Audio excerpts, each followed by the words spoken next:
Amém. Boa noite a todos. Como é que vocês estão? Beleza? Bom demais. Tentando me recuperar aqui, né, depois dessa sessão aí de canções, de músicas. Louvores idosos, velho, passa um filme na minha cabeça naquela música de Sonhos e Visões. Meu Deus. Ai, ai. E quem sabe aí dos capítulos atuais, né? Passa um outro filme. Então, assim, bênção, continuemos aí orando, intercedendo e louvando ao nosso Deus. Amém?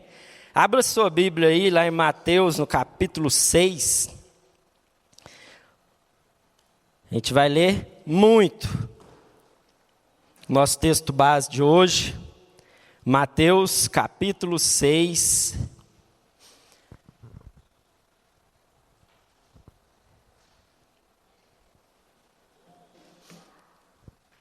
Mateus capítulo 6, vamos ler o versículo 11.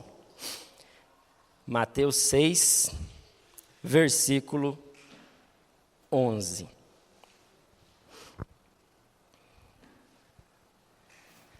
Beleza? Todo mundo abriu? Dá-nos hoje o pão para este dia. Amém? Dá-nos hoje o pão para esse dia.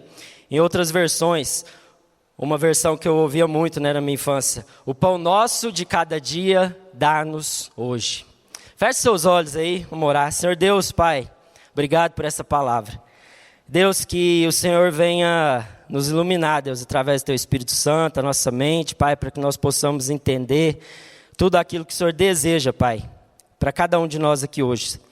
Senhor Deus, aqueça o nosso coração, Pai, tirando, Senhor Deus, toda frieza, toda apatia, Senhor Deus, transformando, Senhor Deus, as nossas emoções, o nosso coração, Pai, no nome de Jesus, que essa palavra não fique apenas na nossa mente, mas que ela internalize no nosso coração. Senhor Deus, e nos dá as ferramentas necessárias para que a gente possa aplicar tudo isso, Deus, no nosso dia a dia, na nossa vida, na nossa rotina, Pai, a partir do momento que a gente sair daqui, Pai. Que nós não venhamos apenas, Senhor Deus, guardar no campo das ideias, do espiritual, mas que tudo isso atinja, Senhor Deus, a nossa prática, a nossa vida, Pai. Nós clamamos, Senhor Deus, pela ação do Teu Espírito, Pai, que conduz, que convence do pecado, da justiça, do juízo, Pai. Nós dependemos do Senhor, Pai. Que essa palavra, Senhor Deus, ela possa penetrar no nosso coração, Senhor Deus, e dividir, Senhor Deus, tudo aquilo que não vem do Senhor, Pai. Para que nós venhamos, Pai, sair daqui essa noite transformados. É o que nós te pedimos, é o que nós oramos no nome de Jesus. Amém. Amém. Pessoal, só esse versículo. Esse versículo, né, aí para quem estudou nos pequenos grupos essa semana e para quem já tem o hábito, né, e a constância de fazer a leitura bíblica, vai ver que esse trecho, esse pequeno versículo, ele está inserido dentro do famoso Sermão da Montanha de Jesus. Os capítulos 5 até o capítulo 7, onde Jesus ele vai trazer uma série de ensinamentos práticos a respeito de diversos assuntos da vida cotidiana, daquilo que era o dia a dia. 3 capítulos aí dedicados a ensinamentos que podem parecer básicos, podem parecer elementares, mas que carregam um senso de profundidade muito grande se nós pararmos para colocarmos uma lente em cada um deles e adentrarmos nas profundezas daquilo que Jesus estava nos ensinando. E aqui nesse capítulo 6, né, ali a partir do versículo 5 até o versículo 13, Jesus vai ensinar especificamente a famosa oração do Pai Nosso. O Pai Nosso aí que é difundido, que é ensinado ao longo de toda a história bíblica, desde quando Jesus ensinou aí a seus discípulos e a todos os seus ouvintes, né, que estavam ali prestando atenção naquilo que eram os ensinamentos dele. Jesus aqui, especificamente nesse trecho, vai nos ensinar a orar, a oração do Pai Nosso.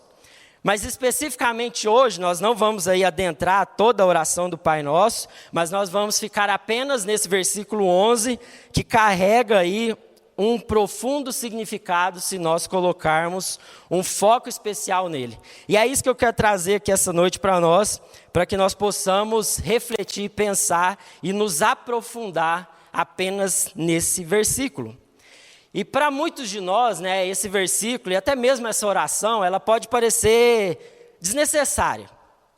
Pode parecer inadequada, porque afinal de contas, por que eu devo pedir o básico, o necessário para Deus?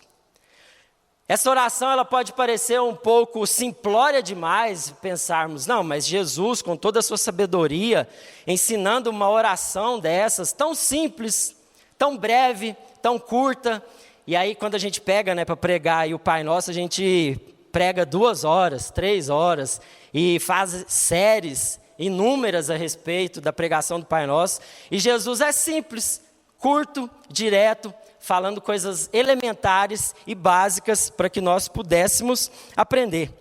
E aí muitas vezes a gente passa, né, diante desse texto, ou às vezes sequer lembramos a respeito da oração do Pai Nosso, a não ser que você vá em outras religiões ou em outras reuniões ecumênicas, onde a oração do Pai Nosso ela é dita, repetida de forma sistemática, e aí você vai se lembrar dela, mas muito pouco a gente retorna nela e para poder aprender a respeito dessa oração. Afinal de contas, por que nós devemos pedir o básico, o necessário para o dia? Por que Jesus aqui ele está nos ensinando a pedir algo que é elementar, essencial para a vida do ser humano, exemplificado aqui pelo pão? Algo que nós temos em abundância hoje, algo que nós temos de sobra, mas que muitas vezes nós não pedimos ao Senhor, muitas vezes nós estamos preocupados com o dia de amanhã, porque afinal de contas eu não posso pedir o pão para a semana que vem? Por que eu não posso pedir o pão para o mês que vem, para o ano que vem, quem sabe? E dentro desse versículo eu tirei aqui 4 ensinamentos que eu queria compartilhar com vocês, para que a gente possa mastigar um pouco e digerir um pouco mais. E o primeiro deles fala a respeito de dependência. Dependência. Jesus está nos ensinando a pedir o pão nosso de cada dia. E aí a grande pergunta que nós devemos fazer, né? Será que nós estamos orando por aquilo que é simples, elementar e essencial para a nossa vida? Nós devemos aprender a orar e a pedir ao nosso Senhor aquelas coisas essenciais, aquelas coisas básicas e aquelas coisas elementares. E não apenas grandes coisas, como por exemplo, aonde concentra-se aí a maior parte das nossas orações. Conseguir aquele emprego dos sonhos, fazer aquela viagem de férias, a cura de algum familiar, de alguma pessoa que está doente, entrar naquela tão sonhada faculdade, fazer aquele curso, desempenhar aquela função profissional e inúmeros outros pedidos que constantemente a gente faz e oramos a Deus dia após dia, semana após semana. Mas o que Jesus está nos ensinando aqui é para que a gente possa orar pelo básico, pelo essencial, exemplificado aqui pelo pão. Devemos lembrar, né, que o nosso tempo, a nossa saúde e a nossa própria existência estão nas mãos do Senhor. Todas as coisas que nós carecemos aí para viver só podem vir até nós da parte de Deus, porque nós dependemos da sua graça e da sua misericórdia para nós recebermos tudo aquilo que nós precisamos para viver uma vida digna. Mas o grande desafio, no primeiro ponto a respeito da dependência que nós precisamos ter do nosso Senhor, é que quando todas as nossas necessidades básicas elas estão sendo atendidas, e tudo está indo bem na nossa vida, tudo está fluindo dentro dos conformes, nós somos inclinados a pensar que nós conquistamos tudo através do nosso esforço, do nosso mérito, do nosso próprio trabalho e do nosso próprio dinheiro. Será que você e eu, nós temos sido gratos pelo básico? Será que eu e você, nós temos pedido e agradecido pelo básico de que nós necessitamos? E será que você e eu, nós temos a consciência de que dependemos de Deus para respirar, para andar, para comer, para beber? Ou será que as nossas orações estão apenas carregadas de pedidos extraordinários, de coisas grandiosas? E o Senhor Jesus está nos ensinando a depender dEle nas coisas mais básicas e essenciais para a vida. E um grande pecado é a ingratidão, é a indiferença, é nós não reconhecermos diariamente aí a provisão de Deus em todas as coisas.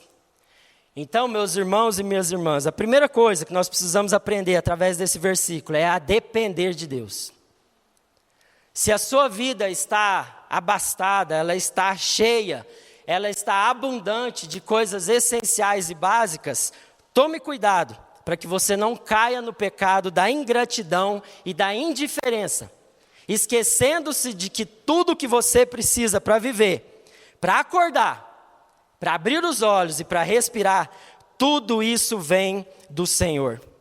Seja grato pelo básico, peça pelo básico e tenha a consciência de que você e eu, nós dependemos do Senhor para tudo. O segundo ponto vai falar a respeito aí dos nossos pedidos. Ele fala, dá-nos um pedido, uma súplica. Nós não fomos informados aí de que nós deveríamos pedir a respeito, de artigos de luxo, ou a superabundância de bens materiais, e nem essas coisas Deus nos prometeu.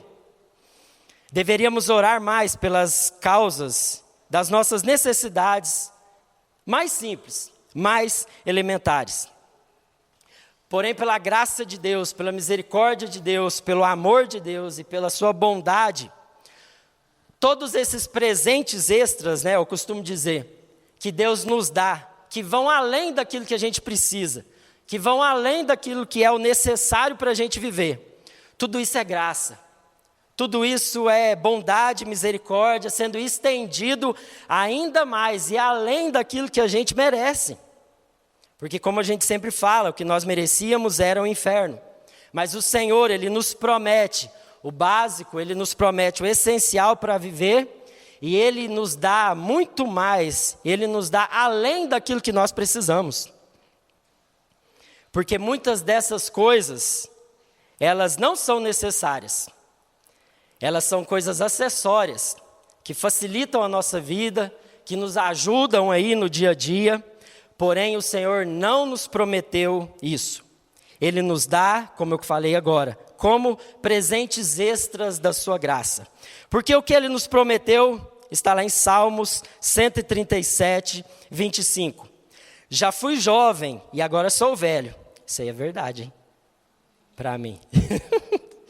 Mas nunca vi o justo desamparado, nem seus filhos mendigando o pão.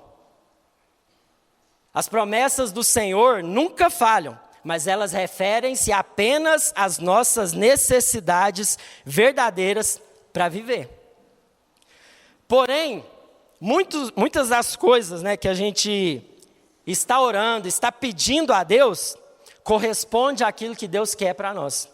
Corresponde àquilo que Deus pensa a nosso respeito. Corresponde àquilo que o Senhor deseja nos dar.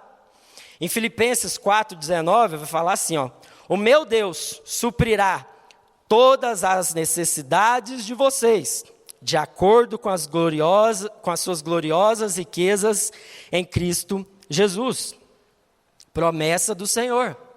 Ele vai suprir todas as nossas necessidades.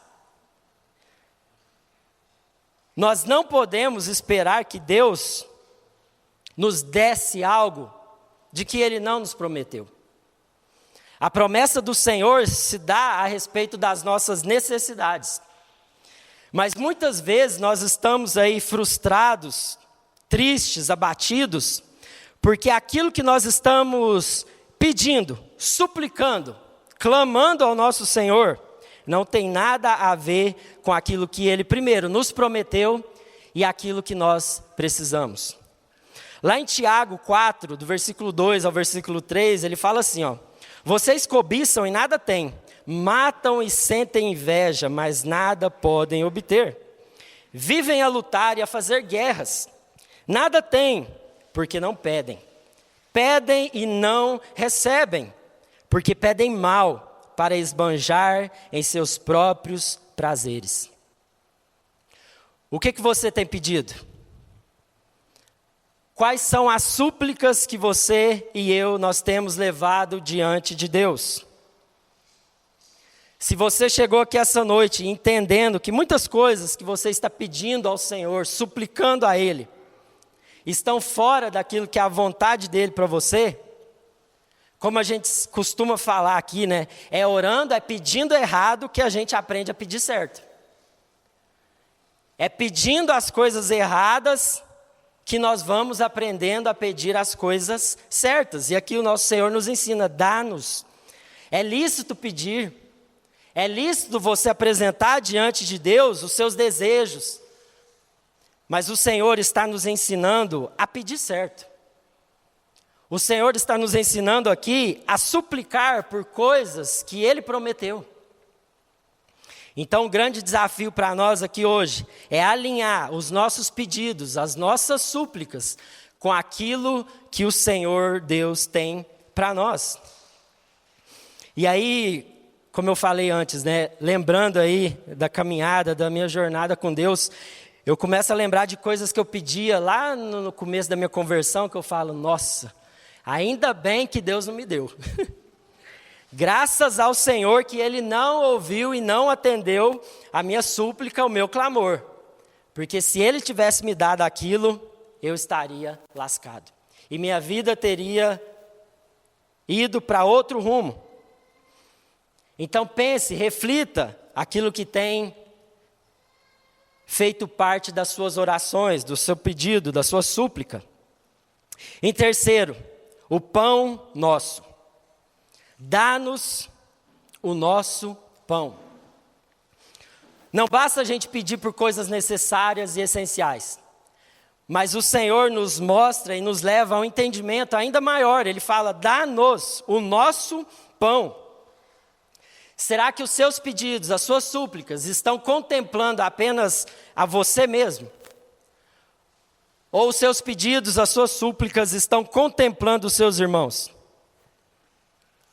Na sua lista de oração, será que você só ora por você? Ou você está orando para os seus irmãos também? O Senhor nos ensina com essa simples oração e com esse pequeno versículo que nós devemos orar pelos nossos irmãos, pelo nosso pão, porque o pão não é só meu, o pão é nosso, para ser repartido, para ser dividido. Será que as suas orações, os seus pedidos, as suas súplicas estão carregadas de si mesmo, egoístas, pedidos egoístas? Ou você está orando também pelos seus irmãos? Senhor Deus, abençoa fulano. Senhor Deus, abençoa ciclano. Mas o grande desafio nesse ponto aqui é você saber as necessidades dos seus irmãos. E o segundo ponto é você também se colocar num lugar aonde você vai se expor para que os seus irmãos conheçam as suas necessidades, as suas lutas e os seus pedidos. Será que você tem se colocado num lugar de vulnerabilidade, expondo o seu coração e falando, galera, ora por isso, porque eu não estou conseguindo. Galera, eu estou passando por essa situação específica, orem por mim. Se você não quer abrir isso para um grupo maior, mas procure homens e mulheres de confiança aonde você vai se abrir, aonde você vai colocar os seus pedidos, as suas súplicas, para que o seu irmão possa orar por você e você orar pelos seus irmãos. Ou você se fecha numa caixa e fala, não, eu sou autossuficiente, eu não preciso que ninguém ore por mim, eu não preciso de ninguém. Quando você se fecha dessa forma, você está apenas denunciando que você não depende de Deus. Como nós falamos no primeiro ponto. Porque a dependência de Deus, ela vai se reverberar aí, ela vai repercutir na dependência uns dos outros. Quando nós abrimos, quando nós expomos a nossa vida e nós nos colocamos num lugar de vulnerabilidade. Um testemunho aqui que eu queria dar do nosso pequeno grupo, da quinta-feira, é que sempre depois do estudo a gente abre para que cada um possa colocar os seus pedidos de oração. Para que cada pessoa possa pedir, suplicar, seja por ele mesmo ou por algum familiar. Então a gente anota esses pedidos no bloco de nota e depois a gente envia no grupo do WhatsApp, para que durante a semana, nos nossos devocionais, a gente ore uns pelos outros. E tem semana que a lista fica extensa, Falta semana para a gente conseguir orar por tudo. Mas isso é um exemplo prático que você pode fazer. Se não for no pequeno grupo, mas ter um grupo de oração, como as meninas, as mulheres aqui da igreja têm feito, na terça-feira, segunda-feira, aonde elas expõem o seu coração, as suas fragilidades, os seus pedidos, e elas oram umas pelas outras. Será que você tem se colocado nesse lugar de vulnerabilidade? Será que os seus irmãos conhecem os seus pedidos, as suas necessidades? Você ora por eles? Eles oram por você? Pense a respeito disso, porque nessa oração, ele nos ensina, dá-nos, e não dai-me o nosso pão, o meu pão, dá-nos o nosso pão. Interceda, ore pelos seus irmãos. E por último aqui, ele fala a respeito da provisão do dia chamado hoje. Dá-nos hoje o pão para esse dia. E aqui que está o nosso grande desafio dos dias atuais. As nossas orações não serem carregadas de preocupações com o dia de amanhã. Devemos nos preocupar apenas com o dia de hoje, pois como diz em Mateus 6,34, basta cada dia o seu próprio mal. Precisamos aprender a viver um dia de cada vez. Porque assim como Deus, ele provia o maná que descia do céu, lá em Êxodo, no capítulo 16, versículo 4, diz assim: o Senhor Deus disse a Moisés: agora eu vou fazer chover pão do céu para vocês, e o povo deverá sair, e cada um deverá juntar uma porção que dê para um dia. E o que acontecia se a galera guardasse para o outro dia? Versículo 19 e 20. E disse-lhes Moisés: ninguém deixe dele para o amanhã. Dele o quê? Ninguém deixe do pão para amanhã. Ninguém guarde o pão de amanhã. Eles, porém, não deram ouvidos a Moisés. Antes, alguns deles deixaram dele para o dia seguinte. E aquele criou bichos e cheirava mal. E por isso Moisés se indignou contra eles. Olha que louco. O Senhor, ele fazia chover o alimento, fazia cair o alimento do céu, o maná diário, para que o povo, que estava em peregrinação aí, pudesse se alimentar no deserto. E a ordem era: o pão é para hoje. Se você guardar para amanhã, ele vai estragar. Ele vai mofar, ele vai dar bichos, ele vai cheirar mal e você não vai conseguir comer. E esse ainda continua sendo o nosso grande desafio hoje. Viver o dia de hoje. E eu queria trazer 2 dados aqui que exemplificam como que nós estamos distantes dessa realidade de viver o hoje. O primeiro dado é que o Brasil, ele é o país mais ansioso do mundo. Com uma porcentagem de 9,3% da população que sofre de síndrome e transtornos de ansiedade. E se não bastasse isso, o segundo dado, coincidência ou não, vai dizer que nós somos o terceiro país que mais consome e usa redes sociais do mundo. E o primeiro da América Latina. Olha que interessante. E aí, esse mês passado, agora de julho, né, lançou um livro que chama A Geração Ansiosa, de Jonathan Haidt, que é esse aqui que eu até trouxe para vocês verem. Lançado em julho, agora no Brasil, ele já estava sendo bastante comentado nos Estados Unidos, aí fizeram a tradução dele para o Brasil. Chegou em julho, se você tem interesse sobre o tema, compre, que é um livro muito bom. Eu ainda estou lendo ele. Ele fala sobre como a infância hiperconectada está causando uma epidemia de transtornos mentais. E aí dentro desse livro, ele vai trazer dados. Não são coisas que ele acha da cabeça dele, mas dados sustentados através de pesquisas que foram feitas lá nos Estados Unidos. E aí a primeira pesquisa, pode apagar as luzes aí, Summerson, por favor? Queria mostrar aqui para vocês rapidamente, só para vocês terem uma noção. O primeiro gráfico que fala sobre a prevalência da ansiedade por idade. Então aqui ele vai trazer um histórico de 2008 até 2020. E aonde está marcado aqui no meio, né, grifado ali, é entre 2010 e 2014. Então ele foca um pouco no livro, né, falando sobre os impactos do smartphone, do celular aí, e do surgimento das redes sociais, que teve um boom aí de 2010 a 2014. E aí ali ele vai trazer, de 18 a 25 anos de idade, houve um aumento de 139% nos casos de transtornos de ansiedade nos adultos americanos. Então a gente vê uma crescente. Isso ele foi até 2020, hein? Imagina se pegar agora de 2020 para frente, depois da pandemia. O negócio deve ter piorado. E ali a gente vê, né, que ele começa a subir de novo. Dos 26 aos 34 anos, um aumento de 103% desde 2010. De 35 a 49 anos, um aumento de 52%. E pessoas com mais de 50 anos, houve uma queda de 8% desde 2010. Olha que interessante, hein? E aí o próximo gráfico.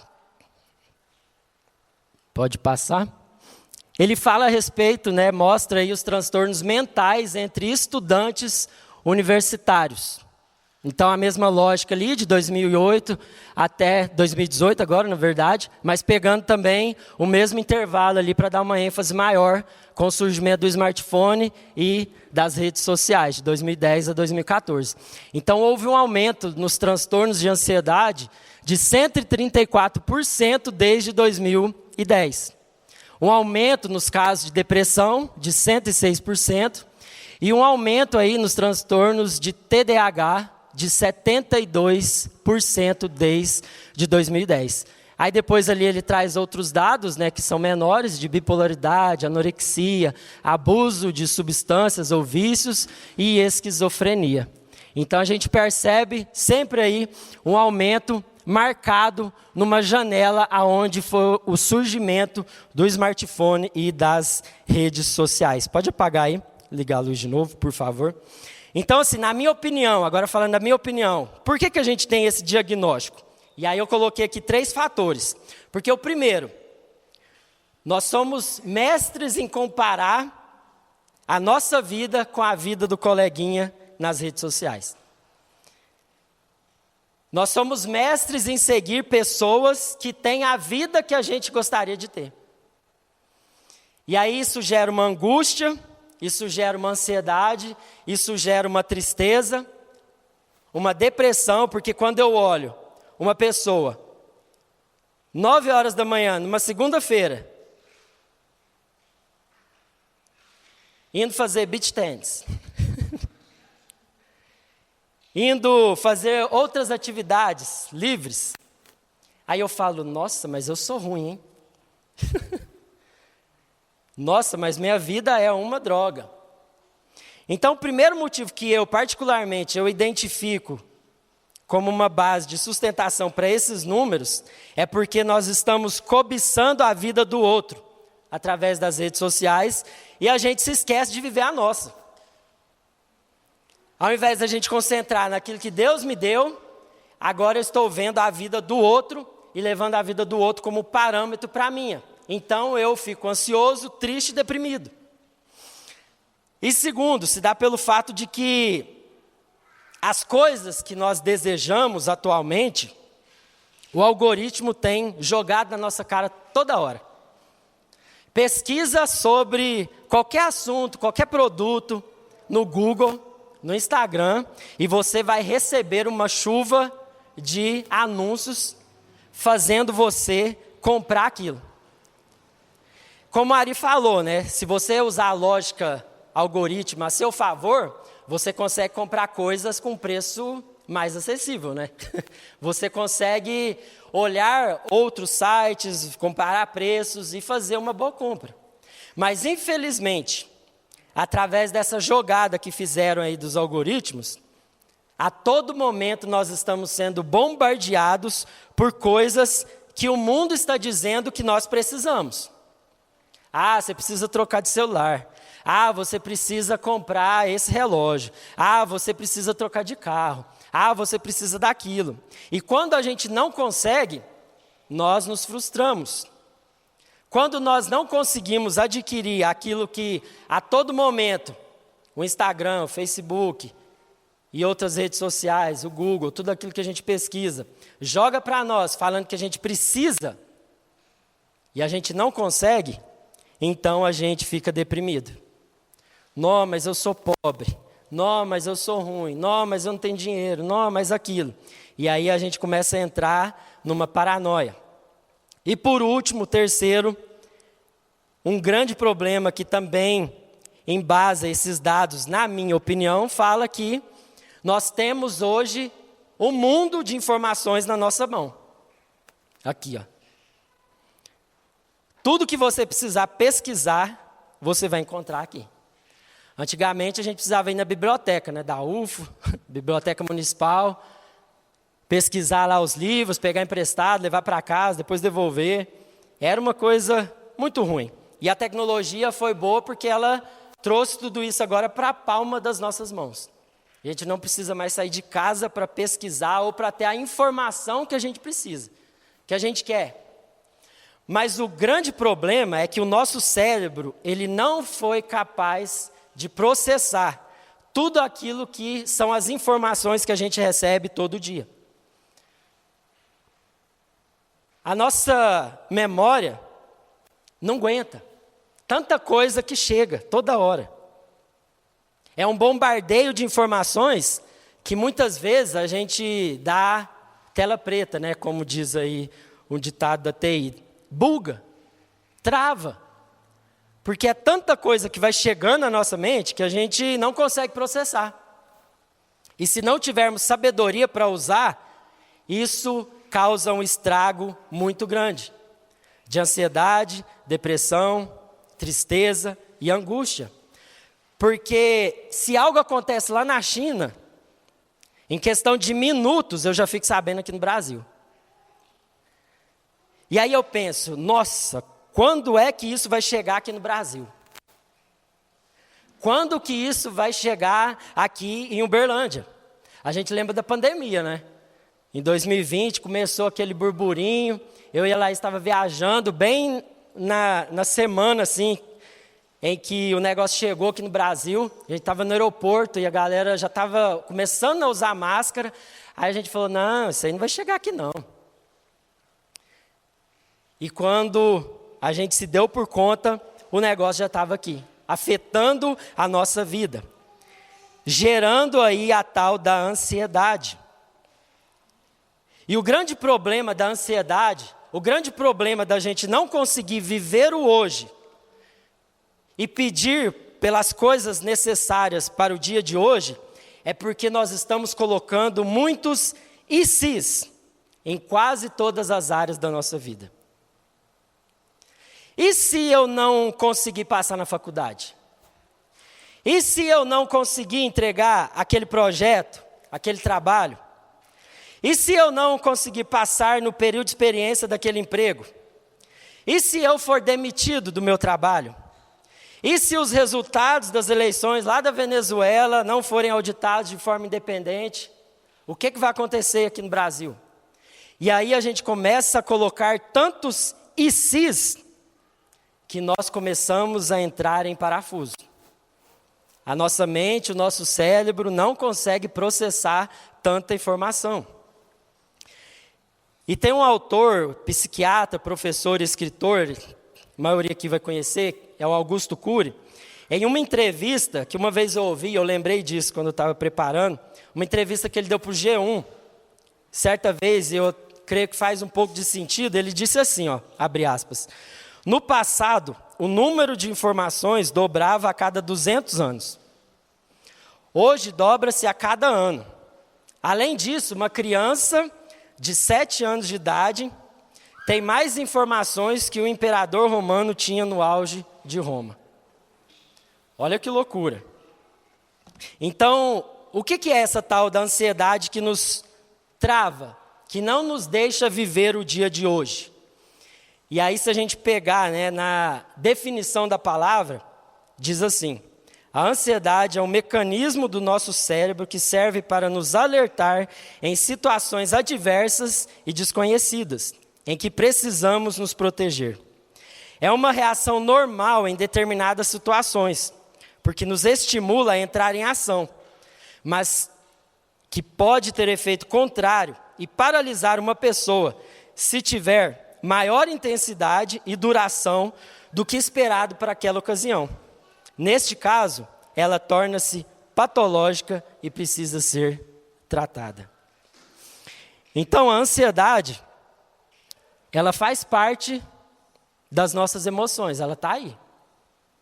Só que o grande desafio para que a gente possa viver o dia de hoje e não se preocupar com as supostas situações adversas e desconhecidas que poderão surgir amanhã, nós precisamos controlar ela e deixar ela no seu devido lugar.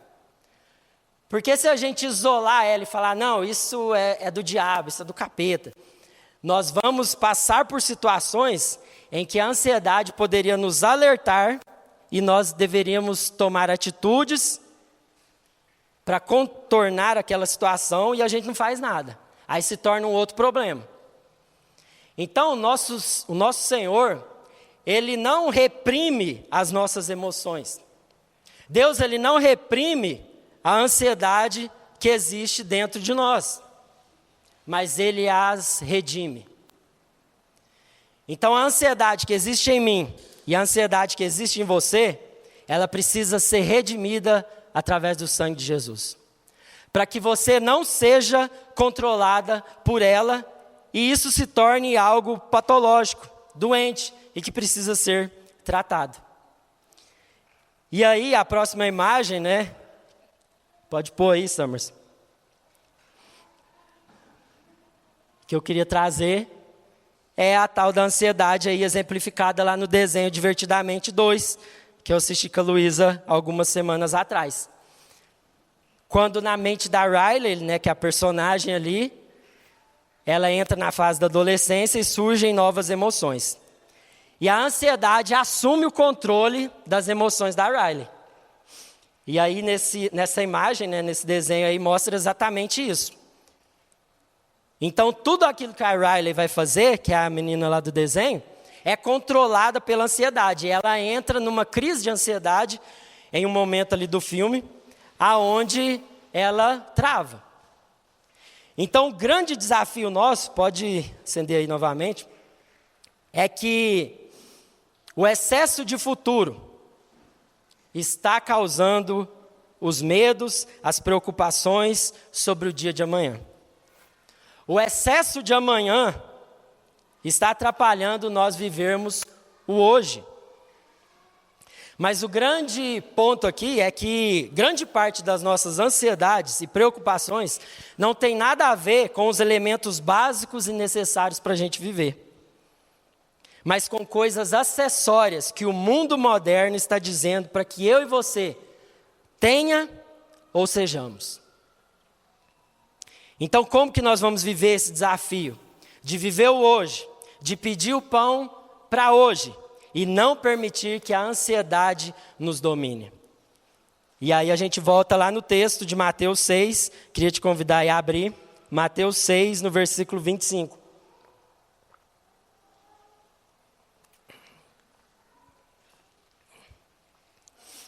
Aqui Jesus vai dar aí a receita contra a ansiedade, contra os transtornos de ansiedade, melhor dizendo. Mateus 6, versículo 25. Beleza? Mateus 6, 25. Por isso eu lhes digo que não se preocupem com a vida diária, se terão o suficiente para comer, beber ou vestir. A vida não é mais que a comida e o corpo não é mais que a roupa. Observem os pássaros, eles não plantam, nem colhem, nem guardam alimentos em celeiros, pois seu Pai Celestial os alimenta. Acaso vocês não são muito mais valiosos que os pássaros? Qual de vocês, por mais preocupado que esteja, pode acrescentar ao menos 1 hora à sua vida? E por que se preocupar com a roupa? Observem como crescem os lírios do campo. Não trabalham, nem fazem roupas, e no entanto, nem Salomão, em toda a sua glória, se vestiu como eles. Olha que sensacional. Um texto também bastante conhecido, mas que a gente se esquece nos momentos de crise de ansiedade. Jesus aqui não está falando para a gente olhar para as redes sociais e ver a vida perfeita das outras pessoas. E esperar que Ele me abençoe na mesma medida, da mesma forma que fulano que eu sigo vive. Jesus não está dizendo para a gente pesquisar no Google ou no chat GPT aí a respeito daquilo que está tirando a nossa paz. Mas sabe o que Ele está falando para a gente fazer? Observar a criação. Jesus está nos ensinando a olhar, a contemplar as coisas criadas, para que nós possamos nos lembrar de que se Ele cuida dos pássaros, se Ele cuida das plantas, e se nem Salomão, em toda a sua glória, conseguiu se vestir como elas, Ele cuida de mim e de você. Então, quando você estiver numa confusão mental, ao invés de pegar o celular, ir para as redes sociais, ir para o Google, ir para o chat GPT, começar a pesquisar um monte de coisa e começar a colocar um monte de e se isso acontecer, e se for isso, e se acontecer aquilo, olhe para os céus, olhe para as árvores, olhe para os pássaros, olhe para as plantas e se lembre que Deus está cuidando de você. Ao invés de você olhar para o céu, cellphone, celular, olhe para o céu. Olhe, saia para a rua e contemple a criação. Deixe os seus olhos serem inundados pela glória e pela beleza de Deus. Saia da sua bolha, saia da sua caixa e olhe para os céus. Olhe para a criação e veja que o Senhor tem cuidado de mim e de você. Ao invés de você pesquisar no Google ou no chat GPT sobre aquilo que está te preocupando, que nós possamos nos mergulhar na Bíblia, na palavra de Deus. Porque é isso que Ele nos ensina lá no versículo 33. Busquem em primeiro lugar o reino de Deus e a sua justiça, e todas essas coisas vão ser acrescentadas. Quais coisas são essas? O que de comer, o que de vestir. O básico, o necessário. Isso está garantido. Então mergulhe na palavra de Deus. E eu não estou falando aqui, tá, gente, para sermos pessoas alienadas do mundo ao nosso redor, tá? Não estou falando para você virar um eremita, ir para o deserto, ir para um monte e desligar de tudo e não saber de mais nada do que está acontecendo ao seu redor. Não é esse o ponto. Mas o grande ponto é que na maioria das coisas e na maioria das vezes, de tudo aquilo que está acontecendo ao nosso redor e que está roubando a nossa paz, isso tudo não deveria estar tirando e roubando a nossa paz. Todas essas coisas que chegam a todo momento nas nossas mãos Isso não deveria estar roubando a nossa paz. Então, mergulhe na palavra de Deus. Busque em primeiro lugar o reino de Deus. E todas essas coisas vão ser acrescentadas. E por último aqui, Paulo, ele vai dar também outra receita aí contra a ansiedade. E aí eu queria ler com vocês, abra aí Filipenses 4, versículo 6.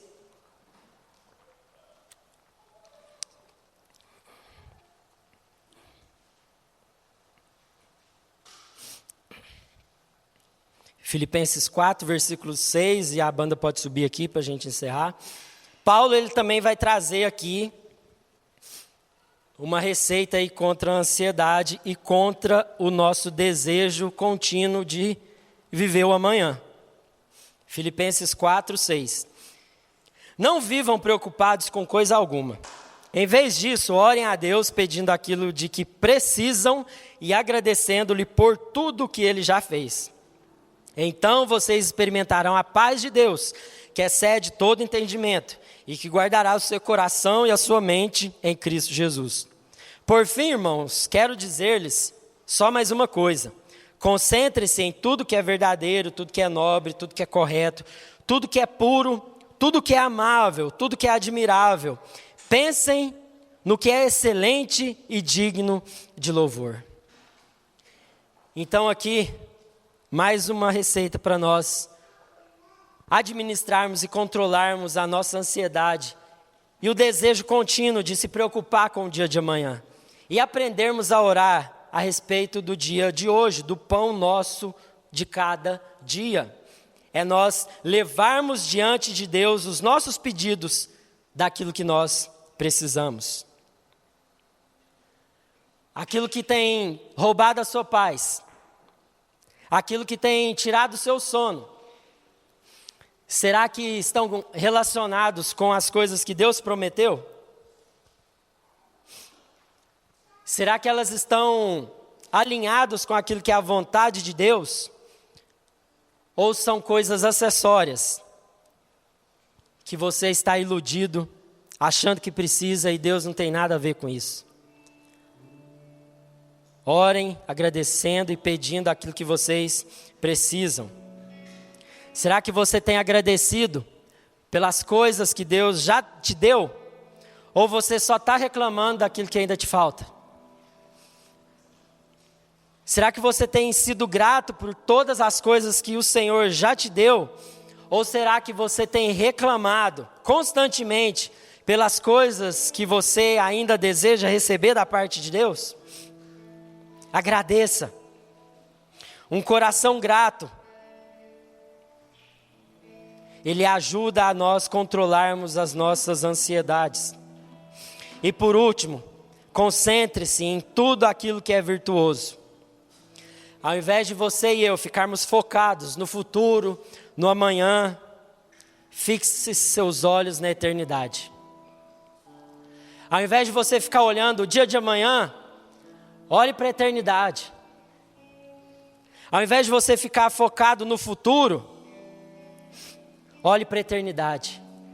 Então a paz de Deus, que excede todo entendimento, vai encher a nossa mente, o nosso coração em Cristo Jesus. Não que você e eu não devemos trabalhar, programar, agendar, planejar as coisas, não é nada disso. Devemos sim fazer planos, objetivos, a médio e longo prazo.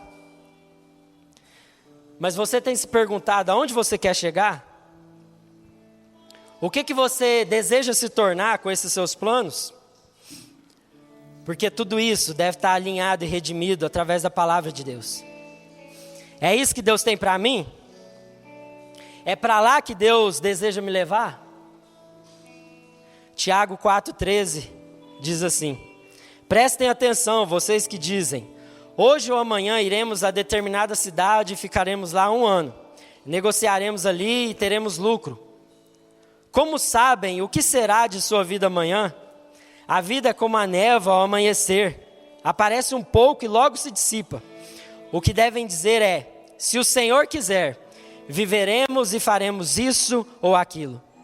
Caso contrário, estarão se orgulhando de seus planos pretensiosos e toda presunção como essa é maligna. Feche seus olhos aí.